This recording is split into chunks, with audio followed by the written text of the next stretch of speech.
Saudaraku yang dikasihi Tuhan, saudara pernah mendengar kisah tentang Hagar, perempuan yang merupakan istri kedua dari Abraham yang memberikan dia keturunan bernama Ismail. Tentu saudara sudah tahu bahwa karena kecemburuan daripada Sarai, akhirnya Sarai mengusir Hagar. Lalu apa yang terjadi saudaraku? Kejadian pasal 16 ayat yang ke-13 sampai 14. Kemudian Hagar menamakan Tuhan yang telah berfirman kepadanya itu dengan sebutan Engkaulah El Roy. Sebab katanya, bukankah di sini kulihat dia yang telah melihat aku. Sebab itu sumur tadi disebut orang sumur Lahai Roi, letaknya antara Kades dan Beret. Lalu Hagar melahirkan seorang anak laki-laki bagi Abraham, dan Abraham menamai anak yang dilahirkan Hagar itu Ismail. Saudara, itu adalah asal-usul sumur Lahai Roi, yang artinya sumur perjumpaan dengan Tuhan. Hal yang sama juga dicatat kembali di dalam kitab Kejadian pasal yang ke-21 tatkala Hagar sudah hampir-hampir putus asa. Maka Allah berkata kepadanya, ayat 17, Allah mendengar suara anak itu.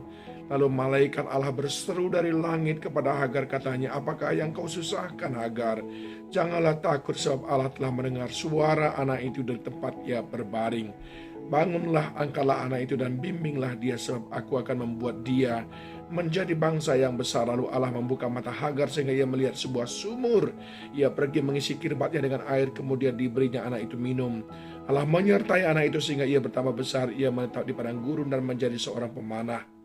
Saudaraku yang dikasihi Tuhan, berat hidup Hagar, saudaraku, oleh karena dia diusir dari rumah Abraham. Maka apa yang terjadi? Apakah Tuhan membiarkannya?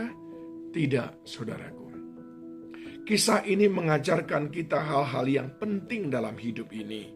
Yang pertama adalah sumur Lahai Roi melambangkan pekerjaan Tuhan yang tidak pernah dibatasi oleh latar belakang kita, suku, budaya, usia, masa lalu kita, semuanya itu tidak mampu membatasi pekerjaan Tuhan, yaitu penyataan kasih Tuhan dalam hidup kita. Bukankah kita melihat begitu banyak tokoh-tokoh di Alkitab yang awalnya latar belakang hidupnya bukan hidup yang baik. Sebut saja Paulus, saudaraku. Tapi ketika Tuhan hadir dalam hidupnya, ketika dia mengalami perjumpaan dengan Tuhan di jalan ke Damsyik, maka Tuhan menyatakan kasih-Nya dan Tuhan memakai dia dengan luar biasa. Ingat saudaraku, saudara mungkin sering masih dihantui oleh masa lalu. Lalu saudara membuat kesimpulan, saya tidak mungkin dipakai Tuhan. Saya tidak mungkin diangkat Tuhan. Karena dulu saya jahat. Karena dulu saya tidak mengenal Tuhan. Karena saya baru kenal Tuhan. Jangan saudaraku. Tuhan adalah Tuhan bagi semua kelompok dan golongan, suku.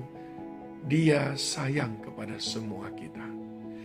Pelajaran yang kedua yang kita dapatkan dari sini adalah, saudara, sumur Lahai Roi itu melambangkan sebuah momentum ataupun waktu di mana Tuhan akan menurunkan pertolongannya tepat pada waktunya.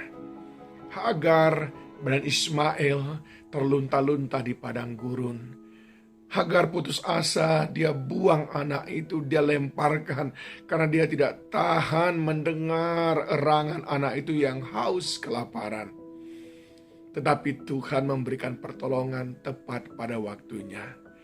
Ketika engkau memiliki Lahai Roi, ketika engkau datang kepada Lahai Roi, yaitu titik di mana engkau mengalami perjumpaan dengan Tuhan, engkau akan menerima pertolongan yang tepat pada waktunya. Adakah engkau mengejar mencari Lahai Roi itu? Lewat doa-doamu, lewat doa fajar yang engkau ikuti, lewat doamu dengan mencucurkan air mata tengah malam, dini hari. maka di sana engkau akan menemukan pertolongan Tuhan yang tepat pada waktunya. Sumur Laheroi adalah lambang perjumpaan Tuhan dengan manusia. Pertanyaannya, apakah kita mau mencari dengan sungguh-sungguh dan menjumpai Dia? Dan yang ketiga, saudaraku, saya juga ingin menyampaikan pelajaran dari Laheroi itu, bahwa Tuhan menolong bahkan orang yang tidak percaya. Hati Tuhan ada pada orang yang tidak percaya. Sebab Dia sudah berfirman, begitu besar kasih Allah akan dunia ini. Bukan hanya kepada orang percaya. Orang yang tidak percaya pun dikasihi Tuhan. Sehingga pesannya adalah, kalau Allah yang kita sembah saja mengasihi orang yang tidak percaya, mestinya kita pun mengasihi orang yang belum percaya. Bukan membenci atau mengutukinya, tapi kita pun mengasihi mereka, saudaraku yang dikasihi Tuhan. Ini pesan penting bagi kita mengenai Laheroi. Yang pertama adalah kasih Tuhan yang tidak terbatas dengan latar belakang kita.